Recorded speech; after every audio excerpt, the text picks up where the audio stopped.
Hello and welcome back to the X-Files Revisited. We are moving on with season 7, now on to episode 17, All Things, which of course is written and directed by Gillian Anderson. Everybody's getting an episode this season. It seems like we're all getting a fun little moments. Brian, tell us a bit about the legacy of this episode. I think there are probably a lot of Gillian Anderson fanatics out there who will lap up anything that she's responsible for, and I think this will mostly sit in their camp. I absolutely love her as an actress. One of my favorite actresses. I think she's an incredible actress, and I just. Yeah, I'm not sure. Okay, to it. Brian, I really hope you're not getting splinters as you sit in the fence there. But I suppose we're going to get into it. I won't sit on the fence once we actually get into it. But I'm pretty sure people are sensing where I'm coming from at this point. Yes, not very good at writing things. Feel the energy, feel the love. So, should we get into the guessing game? Let's do it. So, we have 22 episodes of season 7. Where does this sit in the IMDb ranking? We're doing the season first. Yeah, season first.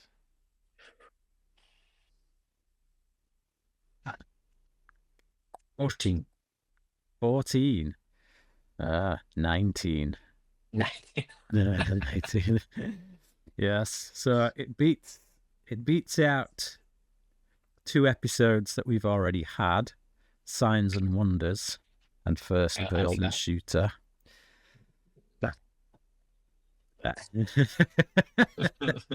But there's one episode still left to come that is below this. So is this let me guess, because I think we talked about it. Is it Fight Club? Yeah. I mean, I know nothing about it. I just remember this being highlighted as the worst episode of the seasons, and it's still to come. Yeah. Dear God. Okay. So across the series as a whole, 217 episodes. Where's this sitting? 181. Oh, 188. Okay. All right. So it's pretty far down. Like I say, I do think it's those Gillian Anderson enthusiasts that maybe keep it as high as it is. It's not that high, but yeah. So let's get into it, Joey. Yeah. So we start the way all great X-Files start, and that's with a voiceover. Try and get through this without mentioning the field where I died, Graham. Just try. I was myself, I wouldn't. You can't do it.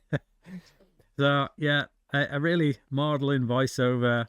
Thankfully, that doesn't appear anywhere else during the episode.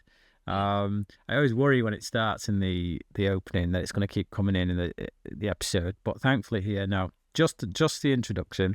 Mm-hmm. Scully gets ready, and there's a voiceover that talks about paths and choices, and it's just like, what if we'd have made different choices? Where would we be? That all that kind of stuff. And she buttons up her top and stuff, and then she walks away, and we see her leaving Mulder in bed. Yeah. Oh no! What's happened? Yeah. Yeah. Yeah, and it's like it's one of the worst openings. It's like I think people who watch TV know that when a couple who are on and off get together, it kind of kills the series. Uh-huh. But this is a series where there's never really on and off. Like it's almost like a sibling relationship. Yeah, it's never quite been on. So it's like how can you jump from there's some light flutterings of flirtation here and there, but then boom on. It's like, whoa. and then to go from that to them being in bed, obviously we find out at the end that they're not. That's the appearance is that they are. And then she walks off looking all deflated and stuff. I feel like that, in a way, it's kind of like a middle finger to the fans who wanted it. Because it's like, oh no, it happened and it's not gone down too well. So yeah, which is a little bit more like real life. Let's face it, not everything's sunshine and roses. We all make decisions sometimes that aren't the best, and I think in TV shows they always portray it as like the most fantastic thing ever. But at the start, when you think this has happened, I wonder if the fans that wanted that are like, oh no, this relationship has changed, and I don't know if I want that anymore. Yeah. Okay, so we go to Mulder in his office dancing to Moby. Moby is going to feature quite heavily in this episode. Almost like they saw that it worked at the end of Closure when they, with the Moby, the soundtrack for depression. I much prefer the other track they used in Closure, to be honest. So, yeah, he's looking at things on a projector whilst dancing. Scully enters to tell him that a woman that they've been investigating didn't die of swallowing ectoplasm, but of a drunken stupor, essentially, is what she boils it down to. Mulder then starts waffling on about crop circles, which is like the worst thing you can possibly go to in it. When you did, it's like by this point, even when this episode came out, they'd been debunked by this point. Yes. So Mulder's using CGI, some CGI program to look at crop circles. Scully sauces her salad, i.e. she puts sauce on her salad. Basically just looking completely disinterested in everything Mulder's saying. She doesn't see the point. Mulder says computer program he's got has predicted the location and time of the next crop circle. Scully's all like, hell no, why don't you just, stay still, enjoy life for a bit, take stock. And Mulder's like, I wouldn't know what I'd be missing. So off he goes. Yeah. It's a little bit of a hissy fit from Mulder, isn't it? Like, he's just... Well, it's a little bit of a hissy fit from both, really, isn't it? Yeah, really. But it's just this is like normally where Scully gets dragged along in something she's not really interested in, but this is like going to England for their weekend off just seems like completely pointless. Yeah. So, Scully picks up an X-ray result for the case thing that they were working on. Yeah, autopsy. Yeah, for Miss Cesney from the hospital, but as she picks it up, the world seems to slow down, and we get like this woman tapping the pen. It's like similar to the drips at the start. Similar to the drips at the start. And then it comes back, and she checks the X-ray, and it turns out to be the wrong person. But the person whose X-ray she's been given is one Daniel Waterston, who she knows. So by sheer fluke, or happenstance, or divine intervention, whatever you want to call it, she's been, pointed towards. Yes, and probably like me as well, you were probably horrified with the lack of GDPR in this sequence as they're giving out somebody's X-ray. Like, what kind of hospital is this? They're just flying them around all over the place, and then telling them what room they're in, and it's great, just great. So Scully goes to Daniel's room and avoids the woman that's in there. Clearly doesn't want to speak to her or see her. Almost afraid of her in some way. But the doctor kind of comes, talks to her, and goes out. So then she goes in.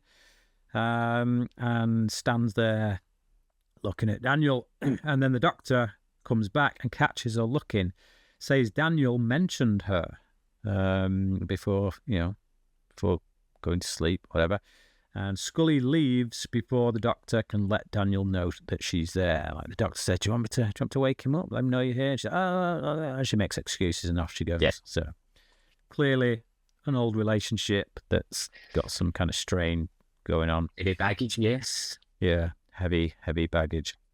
Feels a lot like, remember the season 1 episode when there was like an old flame of. There was a few, weren't there? There was a few people in Scully's life where it was like, but she's always had these kind of older men kind of figures. Yeah. Back when she used to date. Like those episodes where she, It's consistent with that aspect is consistent with her character. There's others which we'll get into as the episode goes on, which actually quite piss me off. So, so Scully gets home and we get the tapping blind chord. It's like, okay, we get it. It's like we're going to have this several times now. World slows down. Tap, tap, tap. Big deal. She gets a phone call.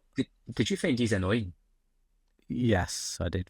I was listening to the episode on headphones while I was watching it, and it was amplifying everything like this, and it was just annoying the heck out of me. Yeah. So she gets a phone call, and it's Daniel's daughter. So Daniel, the guy in the bed, it's Daniel's daughter, and she's like... It's Maggie, isn't it? Maggie, yeah. She essentially says what amounts to, he wants to see you, bitch. Not in that many words, but it's like the tone and everything. It's like it's clear. The inflection's there. It's definitely. So Scully picks up the call from Mulder, and blah, blah, blah, tapping, blind chord. Yeah, it's just, again, she intercepts the call from Mulder and it all slows down again. It's like, just a hammer it home, you know. So Scully goes to the hospital and she goes to the wrong room. There's a bunch of people in there. There's a woman that's going to come back later. Scully's like, sorry. So she goes out. She finds the right room, Daniel's room. Her daughter's there as well, but the daughter walked out without even saying a word. It almost shoulder barges her on the way out. Yeah. Calls her out on her excuse for leaving him. This is Daniel. So she has a conversation with Daniel, and he kind of calls her out on her excuse for leaving him, which is like, you know, going to the FBI and all that. He reckons that, you know, she was her passion was being a doctor. Why does she want to go to the FBI? That was like a nonsense kind of place. Almost implying that she went that way in order to get away from him and to get away from all the stuff that went on with that family and that. Which okay, you think a lot of yourself, mate. Totally. So yeah, he says the FBI was never your passion. And you wouldn't have come if you didn't want to. Basically saying that because she's like, you know, just trying to downplay the fact that she's there, and he's like, well, you are here and you want to come if you don't want to. So in other words, he's trying to imply that she's still got feelings for him and all that really crap. So yeah. It's just, it's such a weird. Like, I find the whole idea of the guy in the bed, that illness, the relationship, it, you know, paints a picture of Scully as a homebreaker. Yeah. I mean, it's not like, it's not hiding the fact. It's just outright saying, and it doesn't feel like the Scully we kind of know. And I know that it's saying that she's younger and, you know, maybe more impulsive, but I just never think that Scully was ever impulsive. No, I don't like this element at all. Like, I appreciate what Anderson's trying to do. You know, she's trying to flesh out her character a bit. Obviously, she's done this character now for 7 seasons. Certain aspects of doing a show, like when you've done it that long, will start to get stale. So, and I feel like it's probably the reason that both her and David Duchovny, and William B. Davis, I feel like that's maybe the reason they've been thrown a bone this season, and each one of them has been given the opportunity to write. I don't think Davis did. I don't think he directed his, did he? I think he just wrote it. No, I think he just wrote it. Yeah. So it's like, I feel it's almost like a way of keeping them sweet and saying like, you get to write and direct your own episode, and it's so. You can flesh out your character in a way that you want to do, but I feel that's a mistake. I feel that's a mistake because I actually feel that in wanting to do something new, in wanting to do something different for her character, she's betrayed her character. I honestly think, by the time we get to this episode, I absolutely think everything in this episode is a betrayal of her character. It just doesn't ring true for me. I don't like it. Now, if she'd gone away and made this like a film about some other character, it might have legs. I might be able to be a bit more open to it. But because it's Scully, because you're using Scully as a platform to tell the story you want to tell, rather than a story that is actually I can believe would be Scully, it just feels like a betrayal. So yeah. So at the car, she goes to the car. Mulder calls once again about the woman he wants her to go and interview. But as he does so, she's kind of pulling out, and another woman, a blonde woman, walks right in front of her, causing her to brake. But in doing so, she misses getting hit by a truck. She turns to look at the blonde woman, and the blonde woman looks back and gives the creepiest smile ever. It's like, what the hell? I'd rather she just didn't turn around. It's literally like something out of those two films, the Smile films. It's just like big.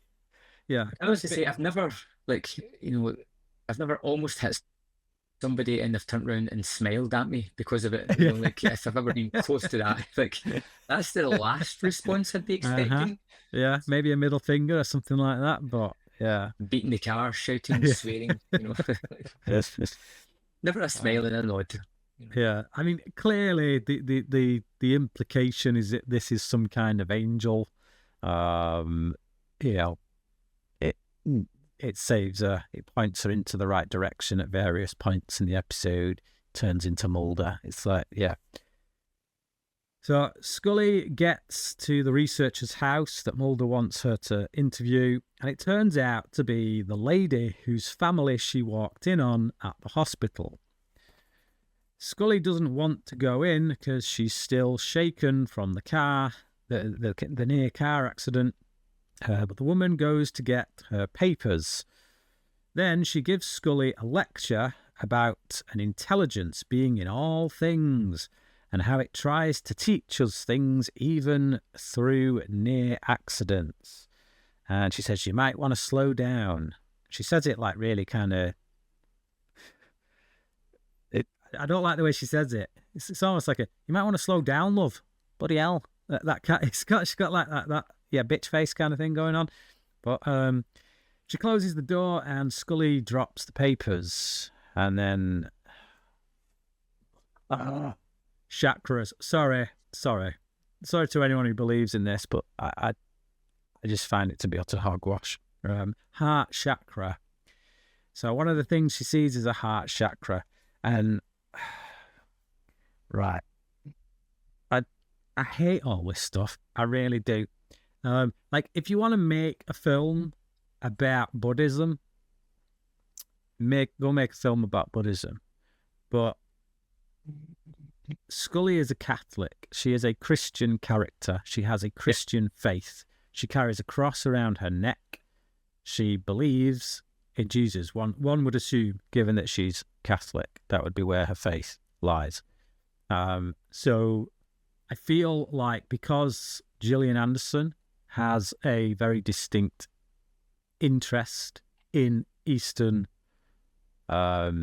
mythologies, Eastern practices, Eastern religions, she's just shoehorned in to Scully's character. She's suddenly going to just start looking into chakras and kneeling before Buddha, which, like, when that happened, I was so pissed off. We'll get there when we get there. Right.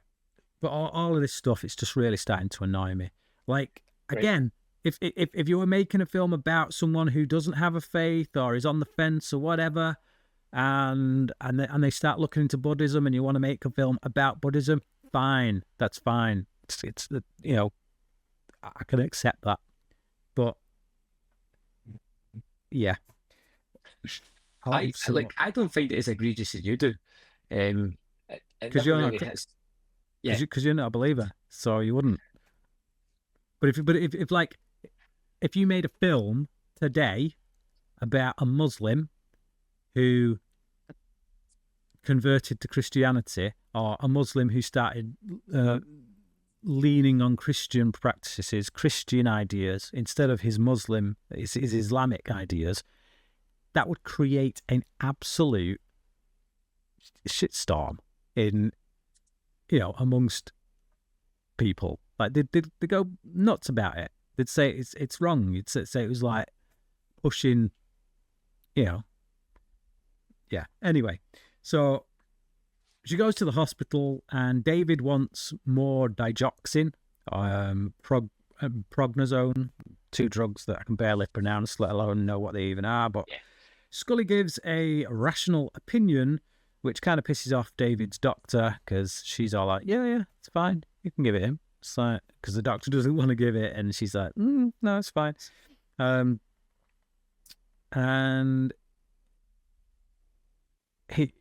I've got a quote here that says, how did she even find out? Oh, yeah, it's the daughter. Yeah, so the daughter's all like brassed off and stuff, obviously. Scully's like, how did she even find out about, assuming she means about us. And he tells her that his marriage fell apart when she left. He moved to Washington, basically for her, because obviously like, so up near where she works. And to which my only question is, if you've been there for the past 10 years, because you followed her up there, why didn't you let her know you were there? Yeah, it's weird. Like, so your family fell apart. She thought, I'll go up to Washington because that's where Scully is. But I'm never going to make contact with her. Yeah. Really? Okay. Fine. He asks her what she wants, and she says, maybe the life I didn't choose, which, goes back to the intro about, what if we'd have made different choices? Where would our lives be? And this, that, and the other. Like the implication being that, maybe she made the wrong choice, and like if she hadn't made the wrong choice, she'd be with him now and have a settled down life. And couldn't think of anything more boring or egregious, quite frankly. I can't stand this guy. It's like just. I'd never have guessed. But it's just, like the fact that he cheated on his wife, and then he left his family. Like, he's a scumbag. Sorry, he's a scumbag. It's just, I can't see what Scully sees in him. It's just, at that point, he flatlines. Which is kind of the point that I'm going, yes. But unfortunately, Scully brings him back. Says, oh, damn it. Scully goes back to see Colleen. So it turns out Colleen's a lesbian. Okay, just to add even more, because like Scully goes in to see Colleen. She kisses her wife or a partner goodbye, whatever. Just to really hammer home that that the gays have got the correct spiritual practices and all that kind of stuff. It's just, I just feel like it's really pushing up against. It's trying to tick as many or flick as many switches against like Christian systems as possible. The stuff you're talking about, none of it like rang a bell with me whatsoever. Well, it wouldn't, because you're not. In fact, Christian. I actually enjoyed this episode. Everyone knows, that I'm just trying to be honest here, right? Because everyone knows this. and most people know it. A lot of people kind of rail against Christians because of it. Christians believe that homosexuality is a sin, right? And I'm not getting at anyone who may be listening or watching who is gay. I'm not trying to do that. I'm just talking about belief from a biblical perspective.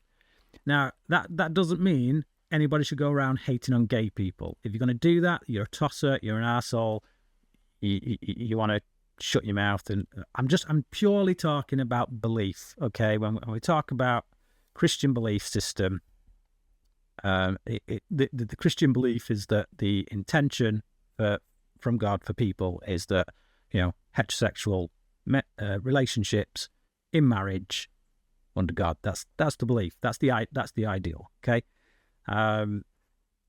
So it almost feels like we're going to take this Christian character, Scully, and we're going to make her be guided by a lesbian couple that believe in Buddhism and Eastern practices and have all the wisdom, and that, it just feels like the antithesis of what Scully should be following or believing in.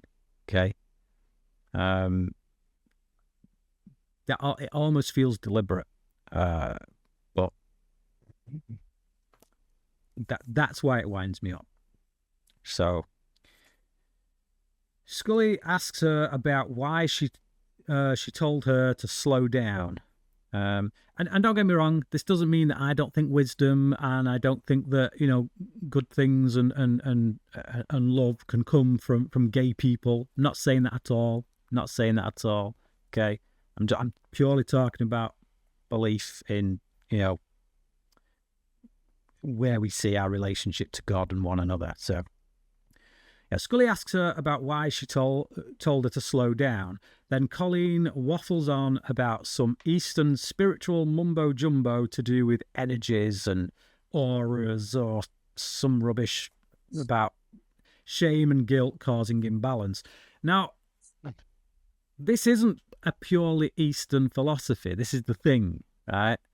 My wife actually does certain courses through a Christian organisation which acknowledges this idea of shame and guilt and past traumas that we've pushed down and not dealt with actually causes illnesses, causes depression, causes all manner of things. That's not a purely Eastern philosophy or idea. And I feel like this episode almost portrays it as if it is. Like Scully could have got this stuff from a Christian organisation. She could have found these ideas through Christian principles and ways of thinking. So Colleen got cancer because she had because she hid the fact that she's a lesbian. So she's saying that because of that, pushing it down, keeping it down, not telling anyone, not being truthful, that created this cancer. She said it went into remission because she stopped hiding it. Now, again, I've heard these kind of ideas. I've even witnessed, I've heard people's testimonies, Christian testimonies about this kind of thing, where when you get to grips with these things from the past and whatnot, certain illnesses go and this, that, and the other. Now, I feel like if this was done as a Christian film or a Christian TV show, if that was presented as a Christian idea, if a Christian came and said, look, if you get to grips with these things and whatnot, it could actually heal you. People would piss all over it. They'd be pissed off. They'd be like, that's just wacky Christians coming up with stupid, like that. It's irresponsible, is what they say. It's irresponsible to say those ideas. It's like, so you're almost blaming the person who has cancer for their cancer. Yeah? And yet, when it's done through the lens of Buddhism, when it's done through the lens of an Eastern philosophy, we're supposed to just go, oh yeah, ooh, yeah. No, it annoys crap out of me. Yeah. Just, it's the double standard. That's what it is. It's the double standard. If you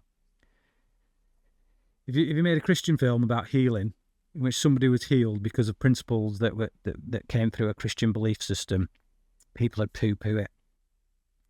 Back at the hospital, Maggie tears Scully a new one after her father slipped into a coma. Scully caused damage to the family 10 years ago. This is when Maggie comes round with one of the best statements. She's like, you apparently saved them. She's just like, I like whenever this character's on screen because there's like no hidden agenda here. She just sniped at every opportunity she can be. Yeah. And who could blame her? No, who can blame her? But she's almost like you could tell that she would be so upset if Scully saved her father.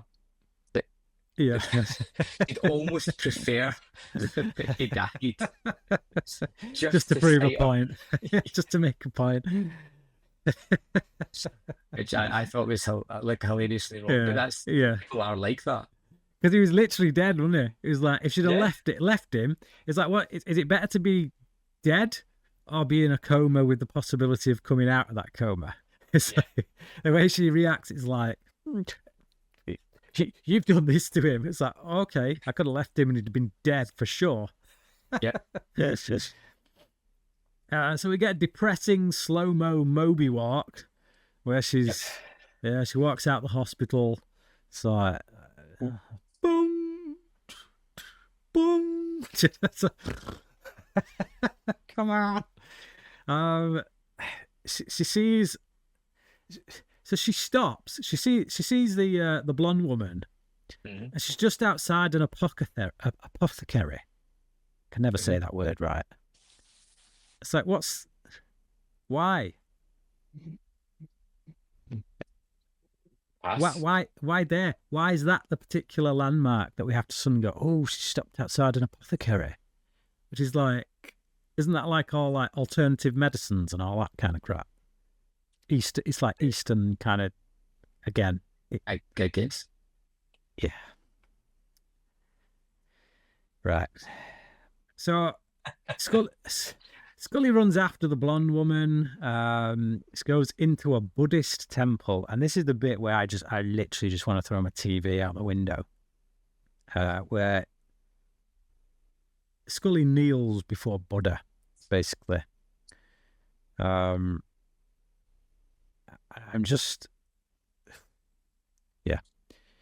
Look, you don't have a faith, and I'm sure like anyone out there who's an atheist or doesn't have a faith, that they're fine with this. It's like it doesn't mean anything to him.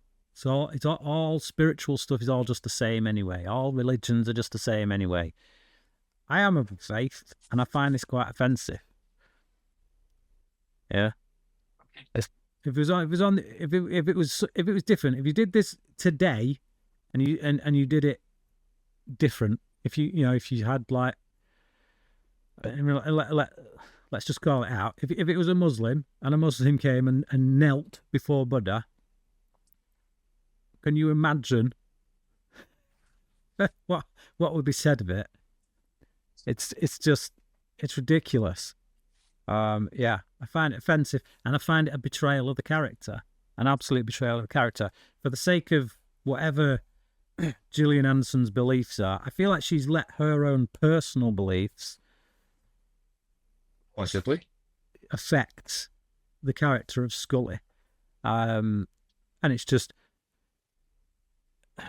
for the most part, that's something that the writers on the show are pretty good at not doing. You've got Chris Carter, who has a very specific faith belief. You've got Frank Spotnitz, who doesn't, who is an atheist. And the two of them have always managed to keep these characters on an even keel with what it is they seem to believe, without betraying it, without pushing too much there at one side or the other. And I feel like what's happened here is Gillian Anderson's been given free rein, keep her sweet, keep her, engaged. And she comes in and she's brought all her, ideas about Eastern philosophy and stuff and just dumped them on Scully. And it just feels really misplaced. It feels like a betrayal of the character, and it feels like a betrayal of the part of the audience like me who have a Christian belief and liked that aspect of Scully's character, and have now been betrayed because she's sitting there kneeling before Buddha.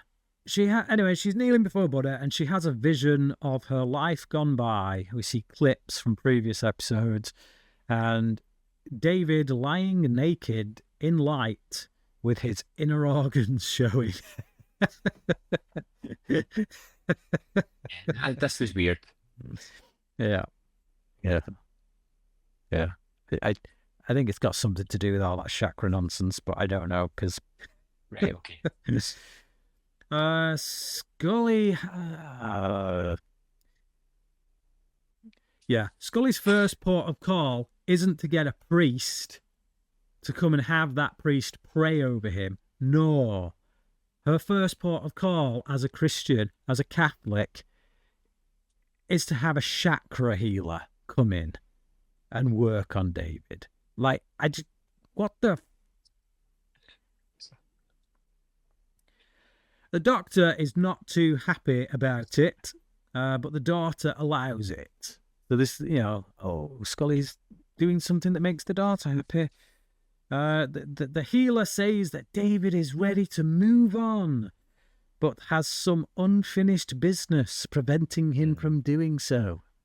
It's all right, mate. Sure. Just wave your hands over someone. Yeah. I don't understand how the daughter is suddenly all on board. Yeah. You know what I mean? Like, she's just, because she, like I said, she goes through this episode greatly hating everything about Scully, understandably so, and then all of a sudden it's like, well, let her do it so once. Yeah. And it gives Scully this easy get out of jail free card. I feel like this is the start of kind of wrapping up the animosity and letting Scully walk out the place at the end resolved. Like, stuff's resolved. Yeah. It's like all of a sudden she's bringing these Eastern practices in on the dad, who's a doctor, who's a very logical person, who poo-poos all this kind of stuff, and maybe that's why the daughter likes the fact that Scully's brought it in. And then she'll overhear Scully say something to the dad later that, quite frankly, if I was the daughter, it wouldn't excuse what she did. It wouldn't make me feel any better about it. I'd be like, why didn't you think of that way back when, before you destroyed our family, biatch? So, yeah, it just feels like a bit of a get out of jail free card. Right. So Scully has a dream where she sees herself in a hospital bed with Moby playing, of course. And then there's a phone call, and it's Maggie. Daniel is awake, calls her little voodoo ritual a load of crap. It's probably the first sensible thing he's said the whole episode. As she says, it may have saved his life. He doesn't want to talk about it, though, because obviously, logic and all that just shuts down any talk of religious kind of things. So she tells him it's time he took responsibility for the hurt he caused his family and running from it. Running from it is what has caused his sickness. She's not the same person he knew. She wouldn't know that if she hadn't seen him again. So again, it's like she's come to a place where she accepts where she is in life. She accepts the choices she's made. She realizes they were the right choices. She realizes she's no longer the person she was, and blah, blah, blah, blah, blah. I do like this idea being explored about, the thing, your guilt and all that kind of stuff causing sickness in your life. I think there's truth in that, but I don't think it is a distinctly Buddhist or Eastern religious truth. Scully leaves the hospital. She sees the blonde woman once again, runs after her. Turns out to be Mulder, because, Mulder does look similar. Looks similar. Yeah, very, very similar. Mulder went to England. Nothing happened, as you would expect. No, did they not cancel his trip to England because there was going to be a a different crop circle closer, Oh yeah, something like that, and then nothing happened. Yeah, and okay. nothing happened. Yeah. Yeah. So, and yeah, I think, is it Scully who says maybe for a reason, or Mulder says maybe for a reason, or something? I don't know. I've stopped caring at this point. Mulder and Scully chat about Scully's awakening. What if there was only one choice? Is like kind of something they're discussing, like like what if there's only one choice and all the other choices you make are wrong? So in other words, what if you miss that right choice or not? And yeah, Scully falls asleep, which quite frankly is the only logical course of action after this episode. Mulder covers her up with a blanket and goes to bed, while Buddha sits under a table looking creepy. Like, what? What? Why? Why does Mulder have a Buddha under his bed? Why would Mulder have a Buddha under his? It's seriously. So in his tiny apartment, his tiny little 1-bedroom apartment, this guy who's pursued aliens for most of his life and other kinds of stuff, of all of the artifacts that he might have amassed on his adventures, and the ones that he actually chooses to keep in his apartment, one of them's a little Buddha figure that he keeps under his. I mean, people just amass things. Why don't you wrap us up in this one, Brian? Do I need to? I think it's quite clear where I said I hate this episode. Absolutely hate it. I think Gillian Anderson gives a great performance in it. I think she's clearly, attached to the material because she wrote the material. I think she directs it perfectly fine. I think she does a good job directing it. I don't look at it and go, oh, she dropped the ball there on that side of things. I just hate the script. And the reason I hate the script is because it's a complete betrayal of the character and, in effect, a complete betrayal of its audience, particularly its Catholic and Christian audience. I hate it. Having Scully, Catholic, Christian character, kneeling before Buddha, leaning into Eastern philosophies, bringing a bloody chakra healer to heal someone before you bring a priest or a prayer group, a prayer team. Like, yeah, sorry, no, I'm out. Score? 1.5. Oh, 1.5. For me, I kind of liked this episode. I was a bit worried going into it because it was, you told me it was, kind of Scully-centric, and sometimes that can be up and down. And then with Anderson writing and directing it, I wasn't too sure what I was going to get. There is aspects of the episode I'm not overly keen on. The whole idea of Scully being that impulsive younger person who ruined a family. I don't like that aspect of it. When it comes to the sort of faith, science, and spirituality aspect of it, I don't feel aggrieved as much as you, which we've talked about, but I think it's more a case of she still has her beliefs, but she's expanding her awareness and knowledge, and I don't mind that. She has got a spirituality about herself, and she's just expanding that knowledge base, which doesn't dilute her Christianity for me, which is it's fine. I don't like the opening where you feel as if something has happened between these two, but the ending of it explains that and kind of puts the status quo back. I kind of like her direction through this. It is very meditative, dreamlike, definitely character focused. It was one of those ones where I found myself enjoying more than I thought I would. I think I'm going to give it a 3.5 out of 5. That's my thoughts on this one. I think is that our biggest. I think that's our biggest separation in score this season, isn't it? Probably for a while. I mean, we have had some big ones before, but I think that's probably the biggest one there.